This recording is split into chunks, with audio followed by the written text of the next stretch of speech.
Welcome, welcome back to Beyond the Buckets. I'm happy to have my guest, Mike C-Roc. Welcome to the show. Yo, what's happening, Chris? Thanks for having me, man. Appreciate it.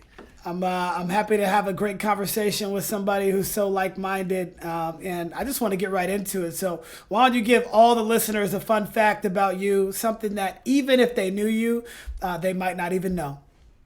I'm a low handicap golfer that stopped playing golf about a year and a half ago because I got probably as good as I could get, Yeah. and I started like wanting to invest time in something else. But not a lot of people know that I'm a pretty darn good golfer when I put the time in. What was your handicap?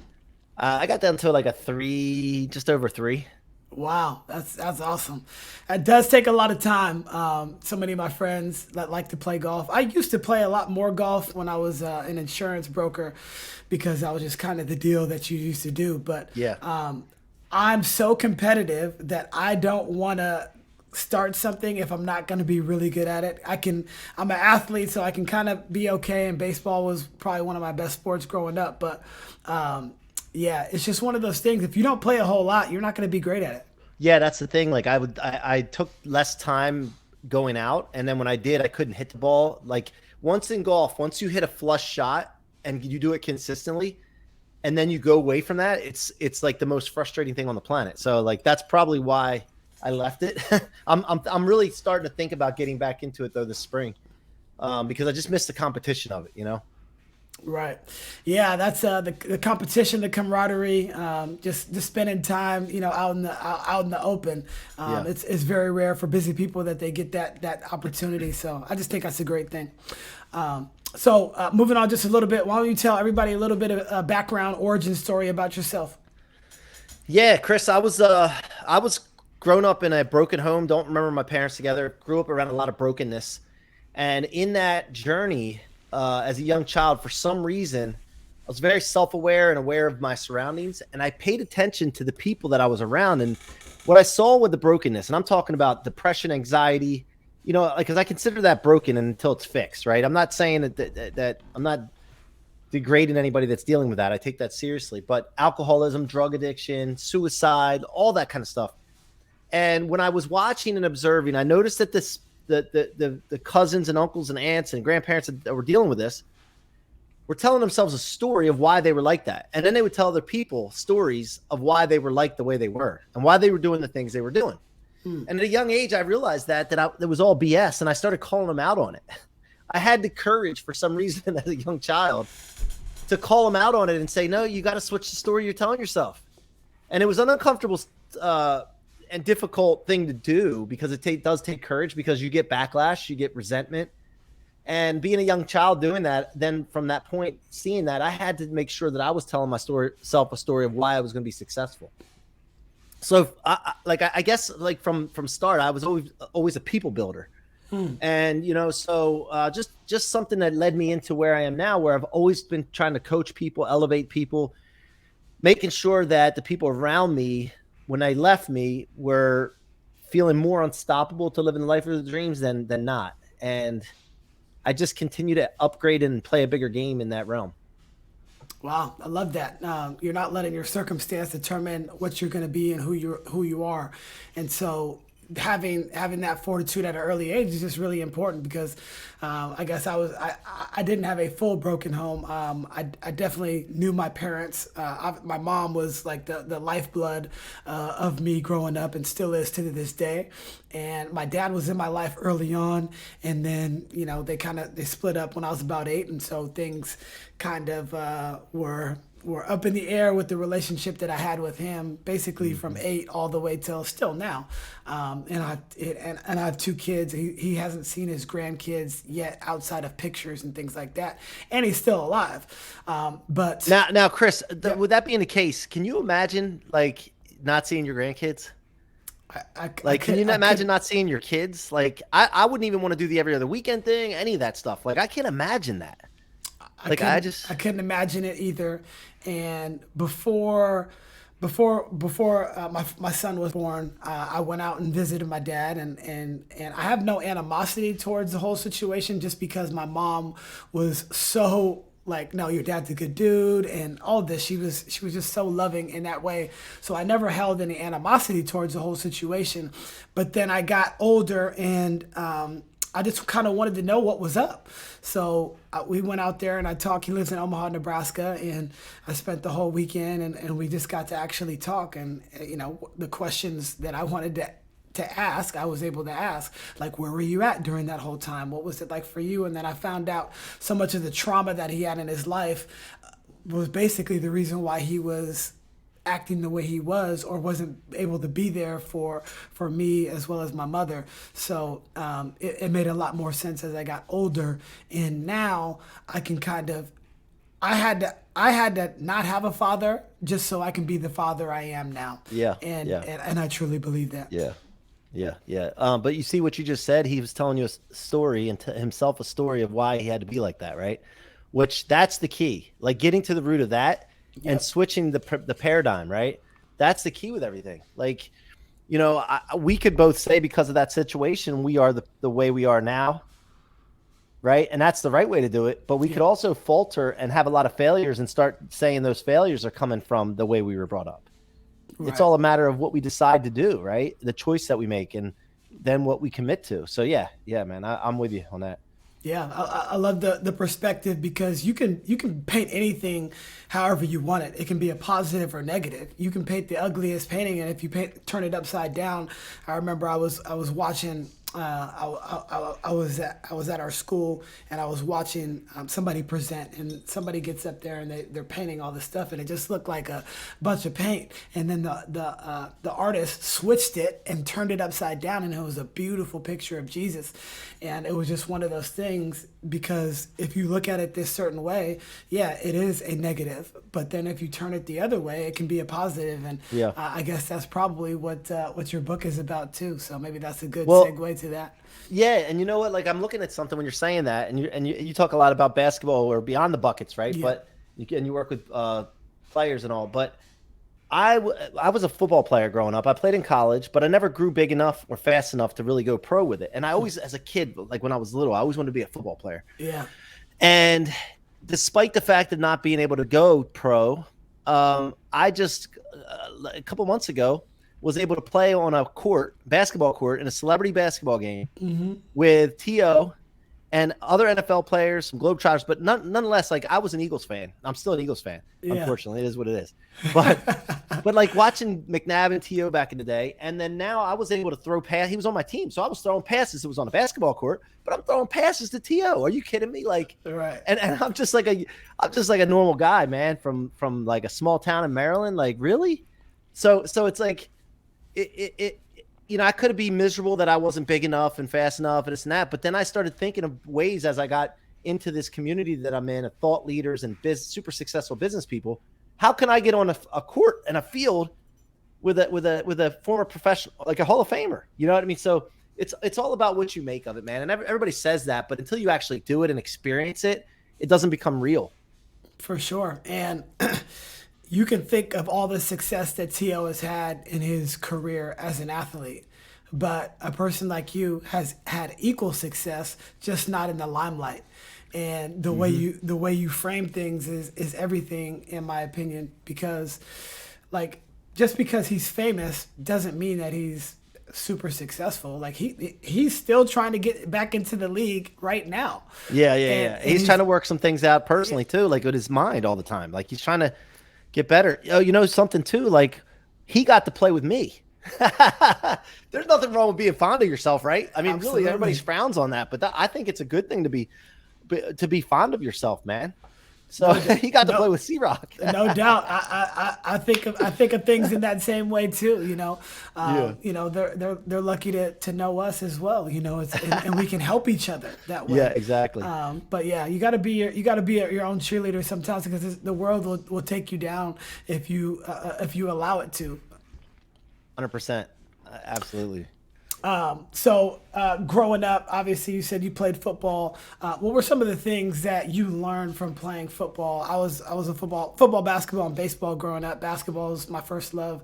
Football I was really good at, and baseball was probably my best sport. But I just learned so many different life lessons through playing and participating in sports. So what did you really learn from your experience playing football?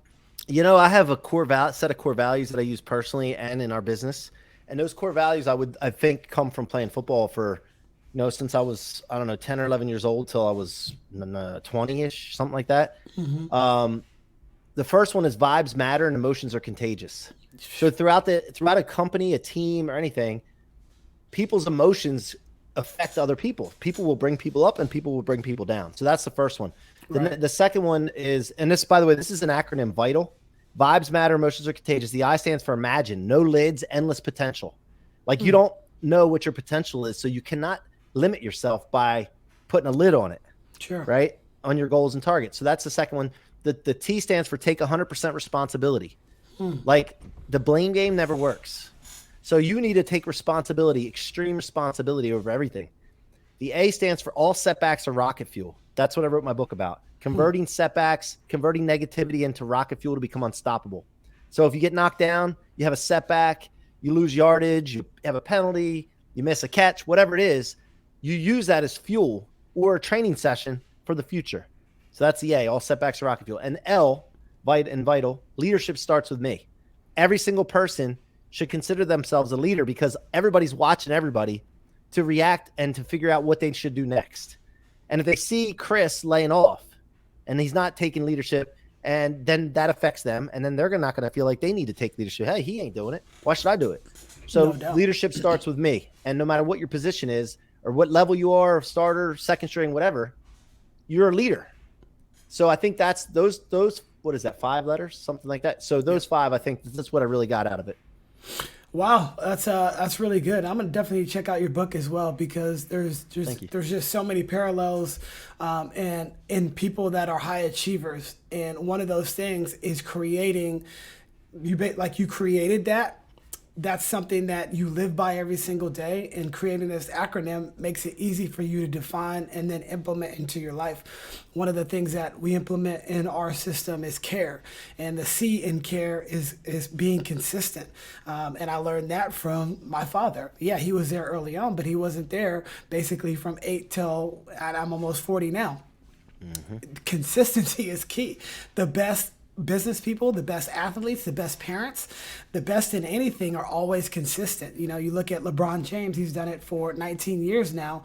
He's consistent. A period of time, a long period of time in which you have a high level of performance. It doesn't mean that you don't dip from here, every now and again, but the level of consistency is high over a long period of time. The A is going to be accountability. So are you accountable? Similar to some of the things that you touched on. You got to be accountability to your own actions. You got to be accountability to what you say, what you do, and how you act every single day. R is going to be respect. You've obviously got to respect yourself, respect the people around you, and respect the process in which you need to take things. So you're not just going to skip steps. We just redid our backyard. And so if they started pouring the cement right before they put in the field turf, it's not going to work. You got to put things in their perspective. And then the last thing, which I love that you already bring, is the energy and the effort. Those two things are free. And if you bring those to the table, when whatever you're doing, you've got energy, you've got effort. Basically, it's passion. You can tell that you have passion in the things that you do, passion for actually helping people, and not just this BS thing that you're trying to go about. So really appreciate you sharing yours, because it just really aligns to a lot of the things that I believe. And I think high achievers, they have similar things. They start to pick up things, and it just makes it easier on yourself when you can basically define it is what you want to do. Yeah. I love that, man. And I was thinking about, like, you're talking about passion and energy. In podcast world, I go on a lot of podcasts, man. I do a lot because I think that the more energy I could push out, the more I'm going to get back in return. And there's been some people that have been very short into their podcasting career. First episode, I've been so many people's first guests, and a lot of people in my position would be like, because people did this to me when I first started out. They're like, how many episodes you have? When you get to this, let us know. And, I told myself I will never be like that. So when I go on those podcasts, a lot of times I might think to myself, because I'm human, man, there's not going to be anybody watching this podcast. It's their first episode, their second episode, whatever, right? But no, I switch it and I say, you know what? I'm going to bring the energy so hard on this thing that people will not be able to help watch this thing. It's going to lift and elevate this person. And I start thinking that way. And then I bring the fire, whether I'm on that show or if I'm on a national television show, a news network or whatever it is, it doesn't matter. It's the same thing to me. So I think that's important, man. I love that you have that in there. Yeah, for sure. I remember this young man. He's in college and he started this podcast and he had reached out on LinkedIn, and he loves basketball and stuff like that. So that's why he reached out to me. But his name is John Hartofolis, and I was like episode 20 on his podcast. He's got over 350 episodes now, and the kid is just absolutely killing it. And he's been Awesome. all over. He's gotten so many different awards and accolades, and the kid's not even 22 yet. So it's been amazing because I can see this kid's grind and his journey, and there was no reason I'm gonna say no to this kid and he talked to me about, like, I'm pretty lazy when it comes to getting my guests now. At the end, I'm going to ask you who I should have on, and then I'm going to have you connect us. So that's what I've been doing to get my guests. But this kid literally has a list of people on LinkedIn and Twitter. He's DMing them, going back and forth, and like he has motivated me to a different way because the new generation does things differently. And if you get caught doing old stuff, you're going to be out, just like Blockbuster used to be, and how Netflix took over, and how cable companies are getting ready to be extinct because they're offering all of the platforms that you have to purchase. But if you just purchase these platforms and you have a Fire Stick or Apple TV, well, you can get basically every single network now. I think we're going to get rid of our cable here at home and then go YouTube, and then we have all the other streaming services, so you're not going to really miss anything. Plus, only thing I really watch is sports, mostly on TV if I can watch anything. So I love being ahead of the curve. But tell me how you've always kind of remained ahead of the curve within your career, and you may have been successful in one thing. Just take golf, for instance, and then you came off the golf, and now you're focusing on some different business ventures that you're doing now. So tell me how you've always stayed ahead of the curve. Well, I think first of all, I have a mission that I've clearly defined on, which is all people are unstoppable to live in the life of their dreams. So I do only things that serve that mission. I surround myself with people, keep my environment in check that make sure that serves that mission. And that includes educating myself, man. That includes keeping up to date with things and paying attention and investing time and attention into those things. So that's how I do it. And then I make sure it serves that mission, though, because that way it keeps me from being distracted. When I catch myself, like I said, nobody's perfect. And I'm human, but when I start catching myself drifting, I'm quick to catch it because I'm so clearly defined on my mission. Yeah. So I think it's about investing time and energy into the things that align with what you're doing, and watching, being observant. Like, that's important. You know, like this crypto stuff, NFTs, all that. I'm in it, man. Like, I'm in it. I'm spending money. I should say investing money. Even if I lose money, guess what? It's a lesson learned. And I'm into it now where I'm getting NFTs given to me because I post them on my stories for people. If I like a project, I'll post it on there. They'll give me a free NFT. I sold one for $4,000 that was given to me. And actually, when I was given it, I was actually blown away. Like, holy cow, they just gave me a $4,000 NFT for posting a story. Right. I shouldn't say that on here, but I was like, what, really? But I mean, I have a good following, and it grows their following, and hopefully they'll get a couple sales out of it. So it makes sense. But right. I mean, I have to go through that and learn. I got burnt a couple times. I spent $1,200 on an NFT that went to zero as a rug pull. Hey, lesson learned, man. I got to do better. So yeah, I mean, I think that's where you spend and invest time and attention and money is how you stay ahead of the curve. Yeah. So I'm interested to hear your thoughts on it. There's a group of friends that I chat with quite often, and we're talking about are NFTs and crypto, are they actually an asset or are they basically a commodity? So in your opinion, do you think are they assets or actually really currency, or both in your opinion? You know, right now I would say that they're an asset because, you know, when you have a situation where you invest in something and there's a rug pull or the thing just doesn't go, it's just like stocks, right? And then some stocks win and some win big. So to me, I think it's more of an asset, but it's very risky.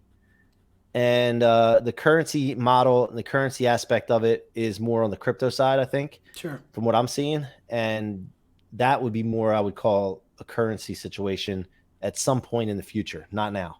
Right. See, like when Bitcoin and you have Ethereum and all these, they have utility to them now, so they're more of an asset with utility. And then when people aren't accepting them as forms of payment, that's not a currency. But once more and more people adopt it as a form of payment, that's a currency. Because you think about the word current, it's a flowing current, right? Right. Cyclical. So to me, right now, I think they're all crypto is moving more towards currency, but they all started as assets. Sure.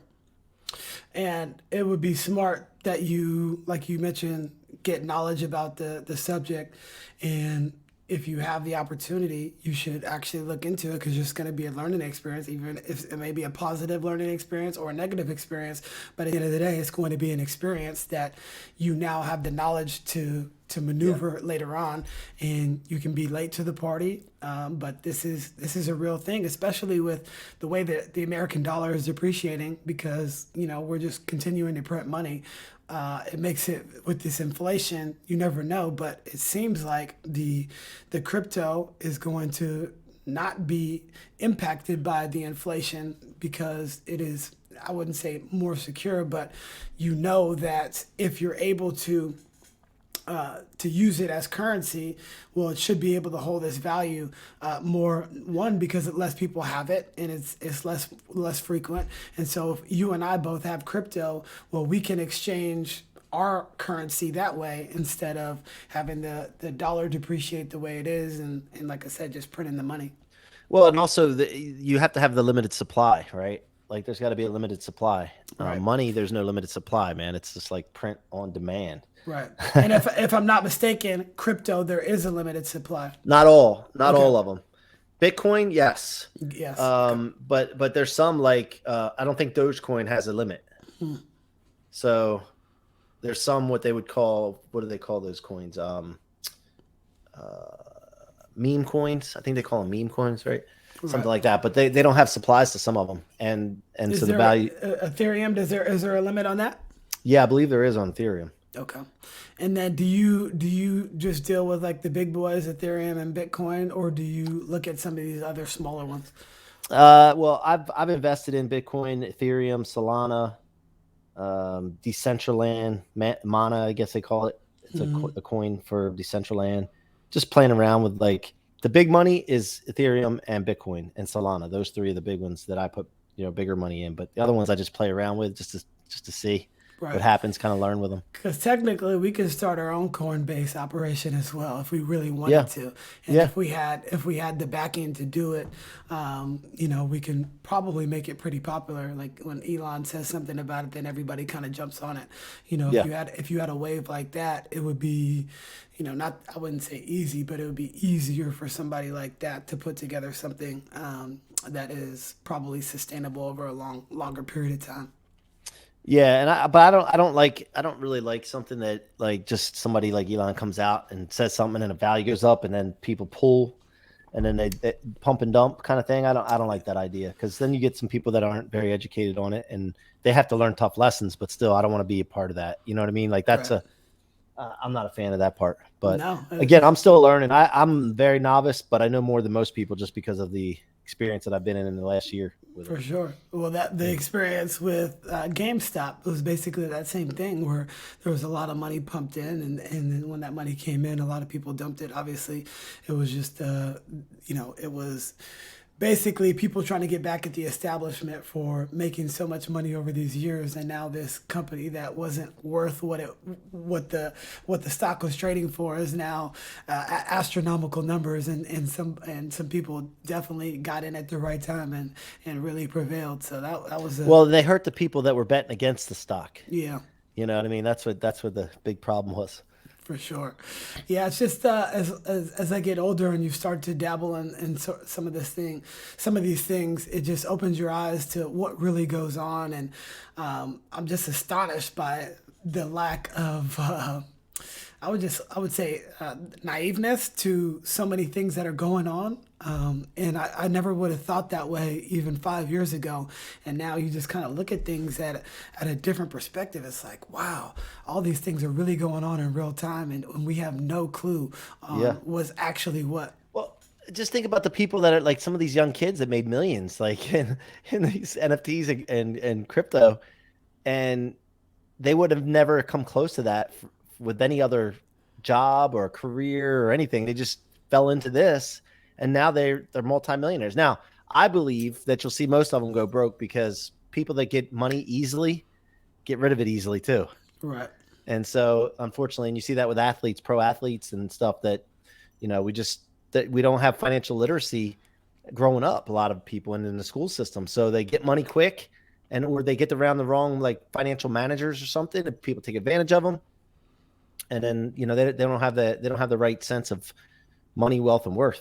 No, for sure. And like a lot of these social media influencers and young people on TikTok, they've made so much money by doing this. But how long is that going to be sustainable? Like, when is the gig going to be up? The Kardashians have basically have outlasted what this was actually supposed to be. And not everybody's going to be in that boat. Most of the people are going to fall out of that boat, but they've been able to pivot and change in a direction to where people were still interested in what they were doing.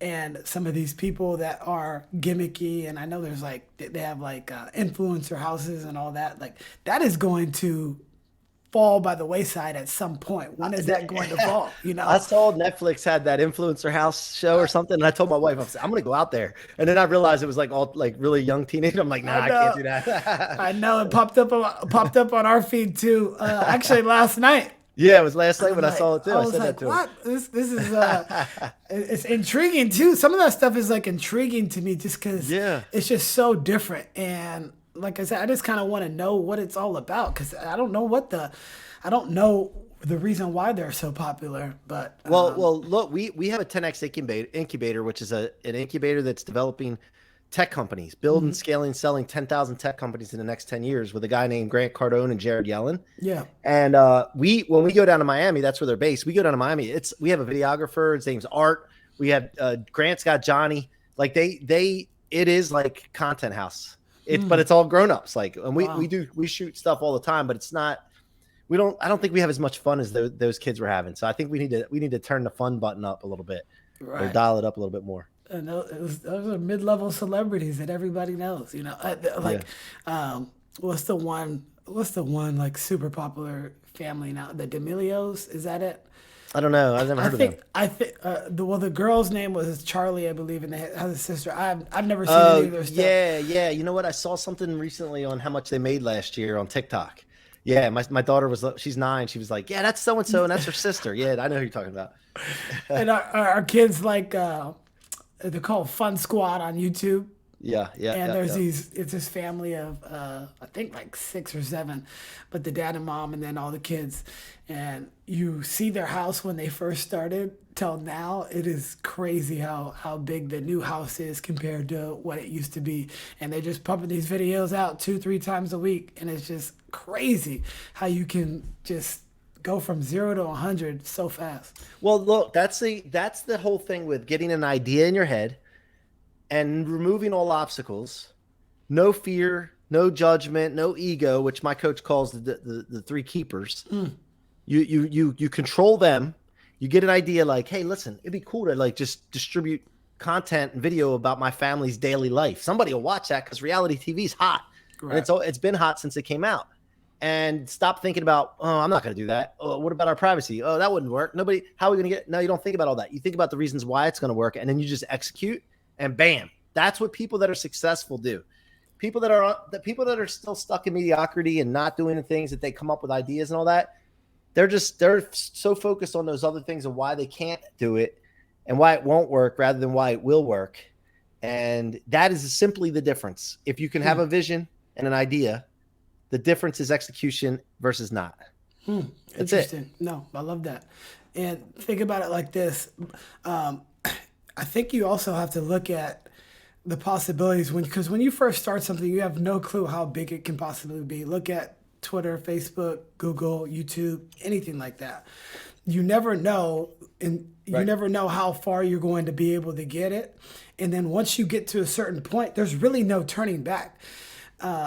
When Facebook got to a certain point, now they are influencing millions, billions of people all over the world, and they weren't really set up to do that. They got into it for a social networking platform. I don't think Zuckerberg or any of the people that initially started it thought it could be this, where it was this global conglomerate that everybody looked to for answers, and they're having their representatives in front of the government answering questions on privacy for consumers like you and I.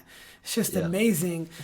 So do you think about, all right, outside of just starting and just, having no fear and just going into it with the open heart and an open mind, when you start something new, do you get to a point where it's like, all right, we need to figure things out because this thing could really blow up? Or do you kind of just wait and see how things play out and then kind of pivot and go from there? Yeah. We don't have time to figure things out ahead of time. We commit and we go, and then we fix things that break.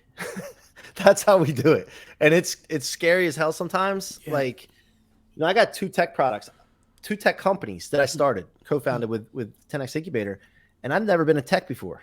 Right. I didn't just do one stop. I did another one. I'm still looking, maybe let me do another one. But I just don't want to take a chance of one not working and then not have anything else. I don't want to rely on one of anything.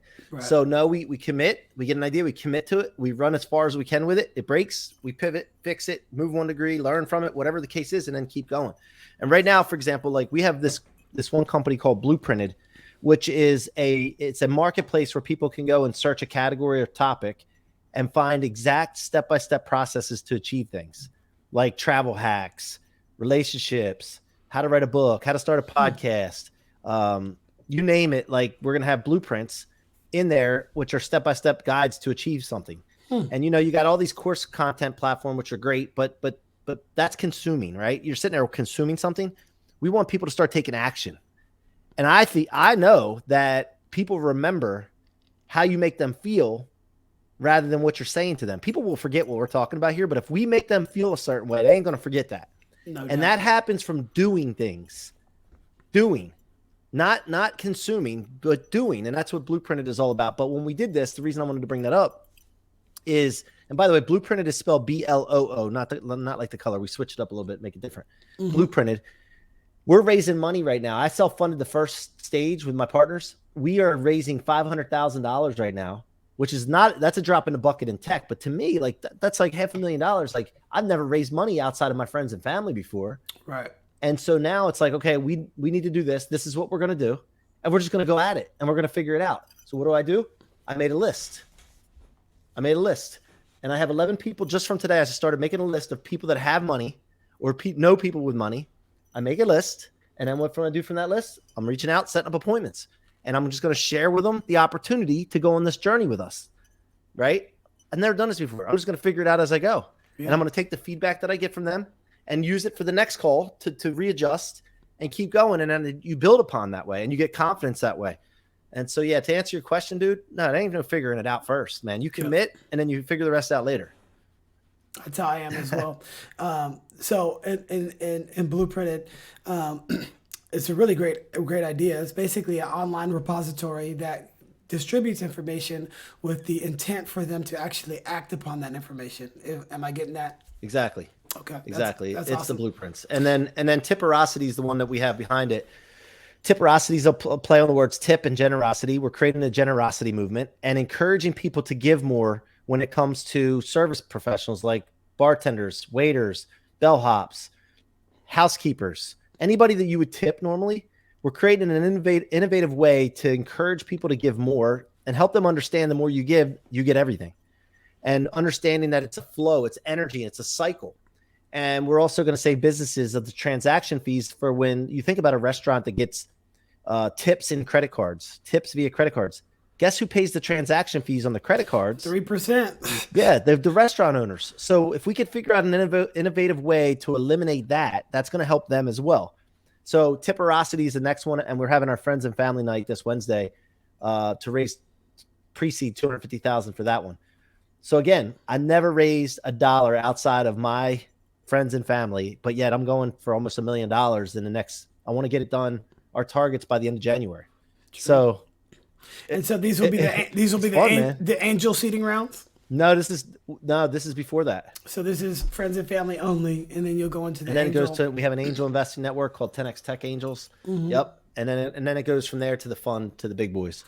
And then what valuation are you guys for both of the two companies? Initially for Tipperosity, the second one probably around $2 to $3 million, and then Blooprinted is going to be somewhere between $5 to $10 million. We're working on the numbers right now on that. We're cash flowing that company already without it even being done in development. So that's unheard of in tech. So. Yeah, so that's where we're starting, and then we'll go from there. And is this a subscription model for Blooprinted and Tipperosity? Yeah, both of them have several ways to generate revenue, but definitely subscription is built in both of them. Mm-hmm. Yeah, are you guys going freemium model, so free for a portion of it, and then they would have to buy the add-ons? Blooprinted will be free for creators at some point if they only want to have one blueprint and they want to build it themselves. Mm-hmm. But we take a higher split of the sale of the blueprint in that case. Got it. So are you ideally? I'm just so interested in it. Yeah. So somebody like myself, if I wanted to create this platform to teach basketball coaches how to run a practice, I could go to Blooprinted. I can put the curriculum up there. You guys host it and all of that, and then we have a split based on how many people buy the product. Well, what we're doing right now is you would come in, it's $2,500 investment. Our team builds the blueprint for you based on your content and an interview that they have with you. Mm-hmm. And then you would approve the blueprint when they're done with it and make sure, and then you put a price on it that you want, and it's a 90-10 split. You get 90, we get 10 for hosting it on the marketplace. But the 2,500 gets you a specialist to work with you to actually do all the time-consuming work that it takes to build the blueprint. Mm-hmm. And also we shine a spotlight on all of our creators, the first 100. Market them and promote them, so that's part of that package. Yes, to answer your questions. Okay, that's good. Wow, so there's a lot of stuff that's going on in my mind in regards to that. And so, how are you going about getting the content creators? So, first of all, my podcast, I've had maybe 300 interviews. They're not all released yet, but I have a database of people that I've gone on for my podcast, and then other people's podcasts of another 300 or 400, right? So I have that database, and I just set up calls with them and shared with them what we're doing and asked them if they want to come on the journey with us. And that's what we did. And we generated $100,000 or just under $100,000 in the first 3 weeks of presenting that product out there, while the development is just now getting wrapped up and finished. And is it similar to like a masterclass? Masterclass is a video like, of somebody talking and sitting there, and it's more high level. Mm-hmm. This is actually based on milestones and then tasks under each milestone that people are to complete. And it has video capability, but we want to keep the video content short because we don't want to turn it into a course platform. It's strictly for a doable task access, like step-by-step guides to do something. So I wouldn't call it like masterclass. No, I would call it more like, like when you buy Legos and that little book that comes in the Lego to show you how to put what piece to put together, how many pieces you need on that stage and all that. And then when you're done, you have that, what shows on the box. Unlike when we were kids, it didn't come with a blueprint.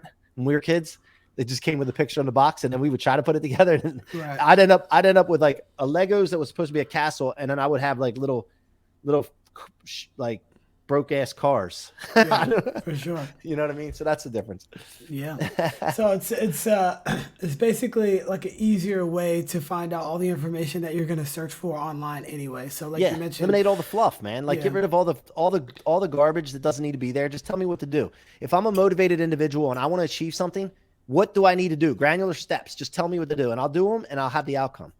Right. So like you mentioned, if you want to do a podcast, you're obviously going to search podcasts on Google, and then you're going to go on YouTube and try to get all these things. But now you're trying to piece together all of this, but this is one place where you can actually get all of that information and be able to have actionable items to complete so you can check off the boxes, and then you're going to be ready to go.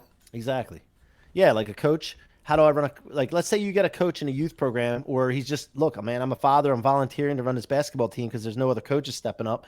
I don't even know where to start. He'd go to Chris's blueprint, and Chris McSwain's blueprint on how to run a basketball practice from scratch. And then what's the first thing you would tell him? What's step one? Like, well, step one is organize the practice. You have to know how many players you're going to have at a practice, and you can if you're going to have 3 players or 5 players or 15 players, Yep. you need to know that first, and then there's a practice plan template that you can kind of put together and then implement those things. So yeah, and that would be it. And then you just give them the step-by-step process. First of all, what do you want to accomplish as the coach? Like, what's your mission, right? Yep. Mindset is always the first thing, I think. And then from there, how many players do you have? Organize the drills based on how many players you have. Yada, yada. Yeah, same. Like, so that's what the blueprint is. Boom, boom, boom. Step by step. Cool.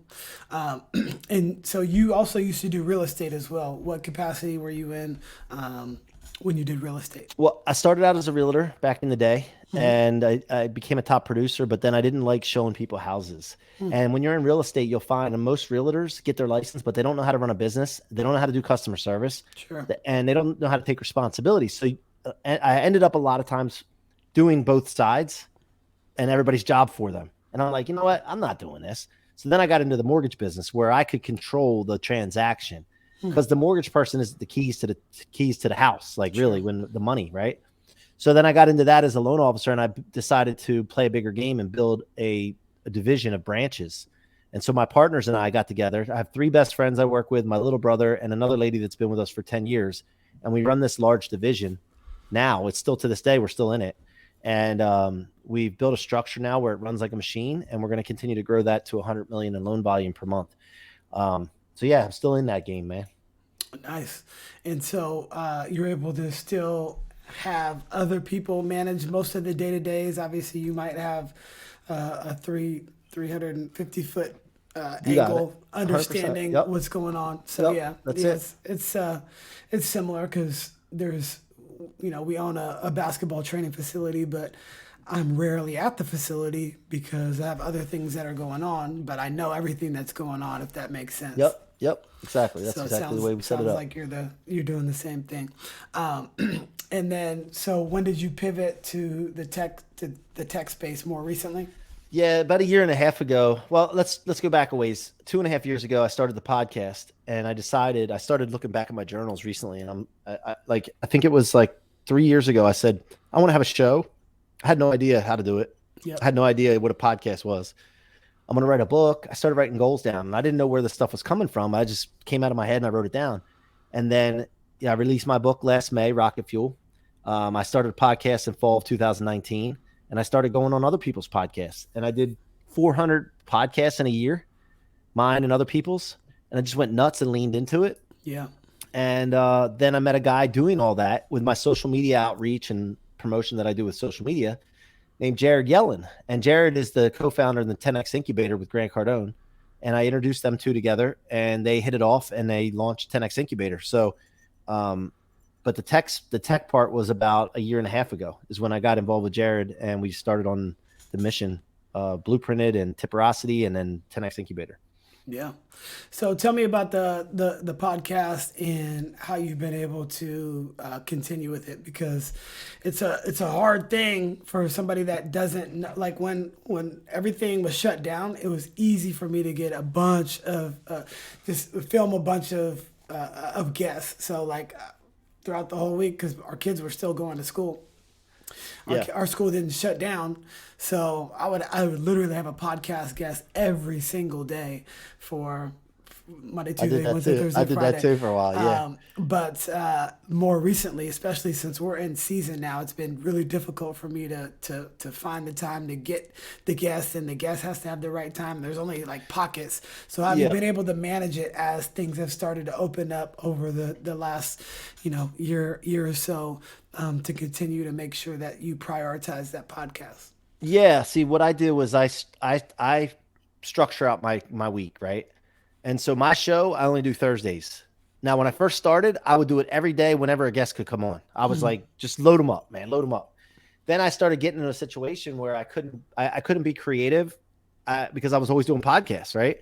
There's not a bad thing with that, because I got good at doing the podcast. Like somebody said, hey, come on my show right now. I could do it like right now. Yeah. I wouldn't have to think, prepare, or anything because of the preparation. I'm sorry, the consistency that I put into it already. But now Thursdays, man. Thursdays I record my show.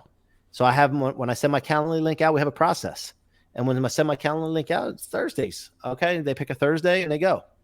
And so I think having a system and then having a team behind me to help coordinate some of the scheduling and the post-production, all that takes care of all that. But yeah, I mean, it's all about being proactive with your schedule, man. I mean, I think that's the most important part. Are you doing any of the post-production? I record the show, set it off, and then the team takes it from there. I do invest money in it, man. I mean, like I got a team that takes care of all the social media and all that stuff. Right. And but it's paid off because I wouldn't be in tech and I wouldn't be partnered with Grant Cardone if I didn't. No doubt. What have you learned from meeting so many different people on the podcast? I've learned so much. It's actually, it's a selfish thing in my book, like to meet somebody like you and all of the people that I've met. And, we've had, over 120 people that have jumped on the podcast and had a conversation. And it mostly started with people that I knew. And then it started branching off from there. And now, like you mentioned, I didn't have to prepare for this because I can just have a conversation with you. Yeah. And the same thing goes. If I jumped on a podcast, I don't need to prepare anymore. And that's the great thing about doing this. So it's been twofold. One, I get to meet great people and I get the best of you. Like the C-Roc, I'm getting the best of you in the hour that we spend talking together. And now when I hit you up or you hit me up or you come out to the Bay Area, you've got somebody else that you're now you call a friend. Friends all over the place. It's unbelievable. So I didn't know that going into it. Did you? Like I had no idea that would be an outcome from it. It's been fantastic. Yeah, I mean, that's a huge thing. And then also the content that I take, I break it up into 30-second, 60-second clips. We have unlimited amount of content to put out on social.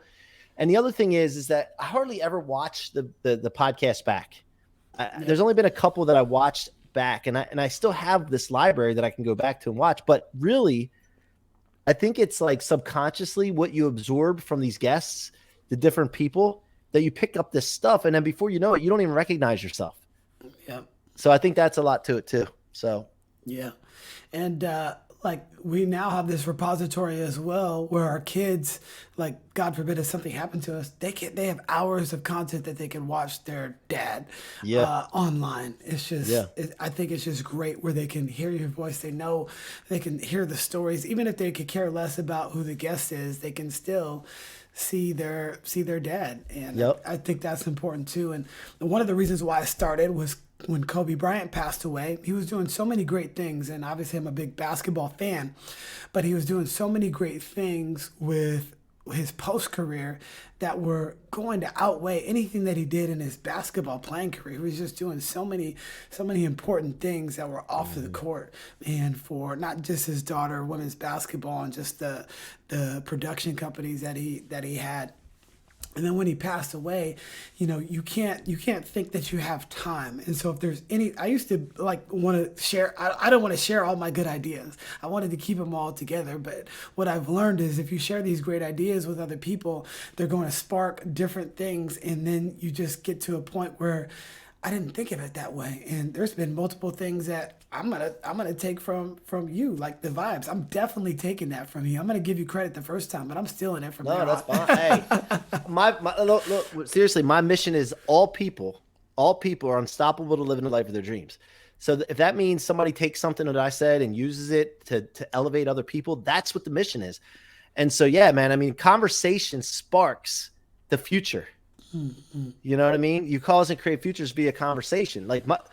By the way, I have a coach that I respect so much, and I got to shout him out, Richie Dolan. He works with the Lakers. He's worked with the Heat. He's got 3 NBA championship rings. He knows LeBron, works with him. But I got to work with him over the last year for at least 2 hours a week. And being around someone like him has led me into a situation where I'm talking about the future now. I'm talking about causing and creating the future. And that's been so powerful for me. And it all stems from conversation. So shout out to Rich Dolan. Look him up, man. He's a good dude. He'd be a good guest for you. I might have to have you connect that one. So what has been your biggest struggle as you try to juggle multiple hats? I think the only struggle comes if I'm not structured on my time and paying attention and respecting my time and being proactive with that. Like that's the most important thing. Like time is limited. That's the only really limited thing out there is time. And when you take that for granted and you don't take control of it, that's a problem. And that's the only challenge that I ever had is when I didn't do that. And when I sense that there's an issue with it, I got to take action right away and say, okay, I got to take control of the situation. Here's what I need to do. I need to block some time out for even like creative time, just like time where nothing else is going on. I need to think. I need to read, whatever it is. But being proactive with that is healed pretty much all challenges. I don't really feel like I have any challenges right now, though, honestly. Like I'm thinking, I know I have some big things out in front of me, what I need to knock out, but I'm just going to take action on it. And I'm too naive to think that it's possible that I won't be successful. I mean, I don't know, man. It's No, you got to have that attitude, and even if you fail, it's you tried it and you figured it out, and you like we talked about it earlier, you learned from it. So that that's a mindset that a lot of people can take and use, hopefully, to benefit their own situation. It's not what actually the situation is. It's really taking action and being proactive in the things that you need to. But tell me a little bit about some of the things that you do for yourself. Is it working out? Is it eating right? Is it spending time with your family? What are the things that you have to have in your day-to-day to make sure that you can be all these things for other people and yourself? Yeah, all the above. I mean, clarity of what I actually want in my ideal life. I need that first. In order to be unstoppable to it, I need to know what it is that I want. And then once I get really clear with that, I get committed. So my commitment to myself of being unstoppable is I got to have my mind right. I got to have my spirituality right. I got to be gracious, full of gratitude. I start my day with that. And then I hit the gym or do cardio pretty much every day, maybe one day off a week with that. I drink plenty of water when I first get up, my vitamins, and then I write my goals down to get clear on what I'm going after. Then I go to work, man. I take action. And so, yeah, and then I get 7-8 hours of sleep. I work my butt off, but I also I'm the kind of guy that would rather work more intensely and intentionally for a shorter period of time than a long period of time and act like, oh man, I'm burning the midnight oil. But yet, that's just not me. And I get 7-8 hours of sleep and I go. And so I'm very, very hyper intentional on what I need to accomplish, and I live by my calendar. And I think a lot of those myths of working all night and grinding and all of that have been debunked quite frankly, with the fact that if you get a 7-8 hour night worth of sleep, you're going to be more productive. That's why the top level athletes, a lot of them take naps and make sure that they get their rest so they're at their peak optimal performance. And the same thing goes for busy people. I work out every single day. There might not be a day that I don't. I'll just work out a little bit less. So if it's Chris, let me speak to that for a second on the burning the midnight oil and all that. Yep. To me, that's a sign of someone not being in control of their calendar. Yep. That's a sign to me when somebody says, "Oh man, I'm so busy. I'm late. This and that. I got this and that going on. I have too much going on. I'm overwhelmed." That's all that is. It's not the fact that you're working a lot and all that, and you're so committed that you're working a lot. It is you don't have control of your calendar and your time. Period. And that's what I see with it. To me, it's a sign of laziness because you're not taking the time to be proactive and structure your calendar out. Definitely. We're going to go to some quick hitters here. First thing that jumps to your mind, feel free to spew it out. What's your one guilty pleasure? Oh, man. Guilty pleasure? Jeez, man. I don't know, man.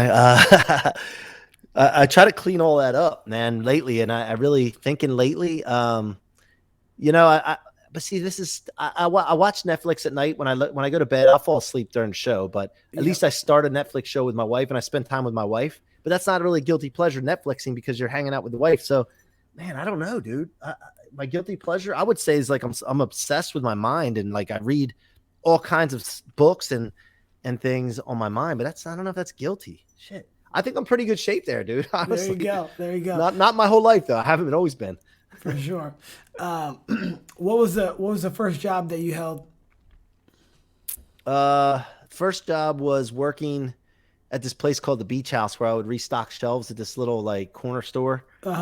Yeah, and I would fill propane tanks, fill the liquor shelves, the ice cream things. It was like a little beach town, and people would come down on the weekends or for weeks and stuff, and they would come in there, and I would work in there. So I think that was my first one. There you go.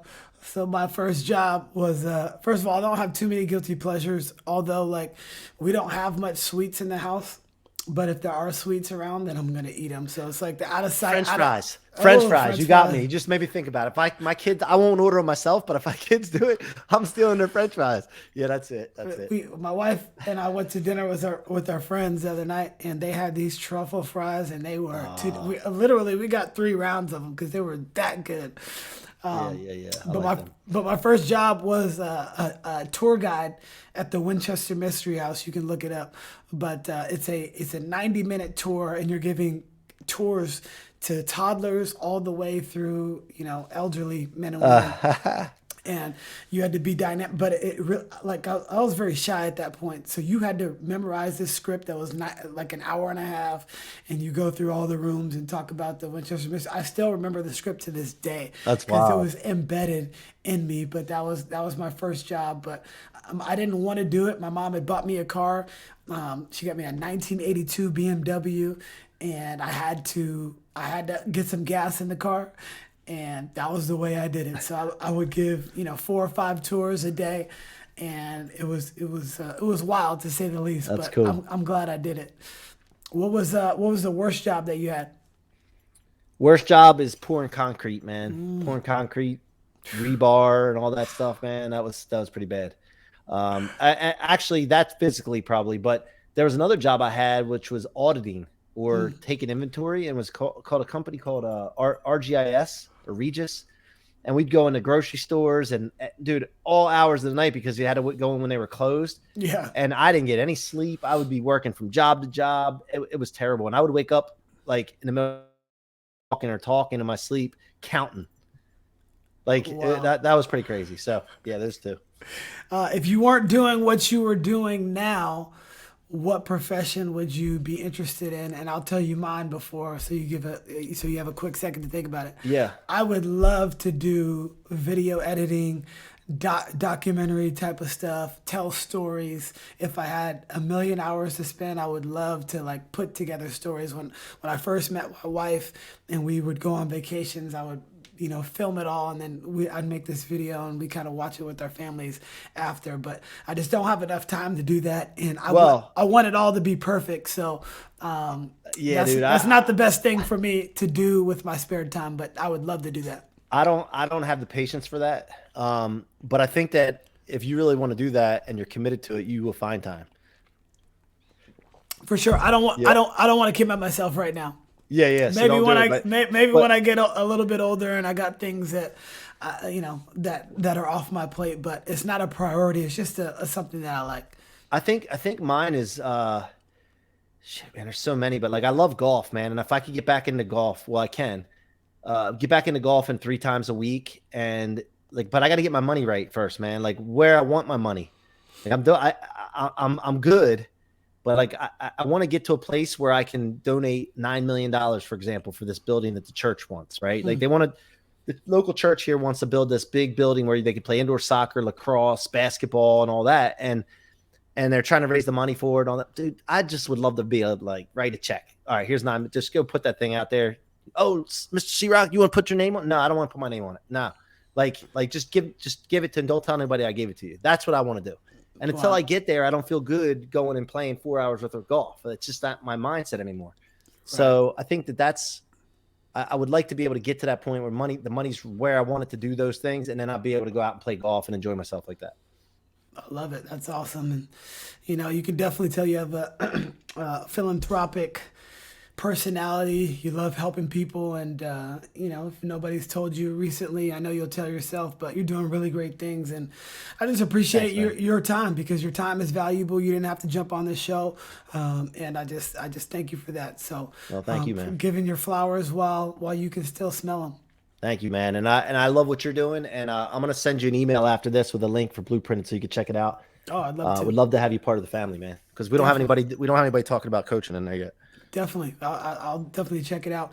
Before you go, is there anything, where can everybody follow you? On social media, what's the best Yeah. platform to reach out if they heard anything that piqued their interest? Instagram, you can check me out on Instagram. That's my favorite. It's Mikey C-Roc, MikeyCroc. And then I'm on Clubhouse, LinkedIn, all those places, or you can Google me. But yeah, check it out. Good. Last question. If there's anybody that should be on the show, who should it be? Yeah, I mean, I like Richie, but like you can go on my site, man, and if you see any guest that piques your interest, just let me know, and I'll have my assistant connect you. Good deal.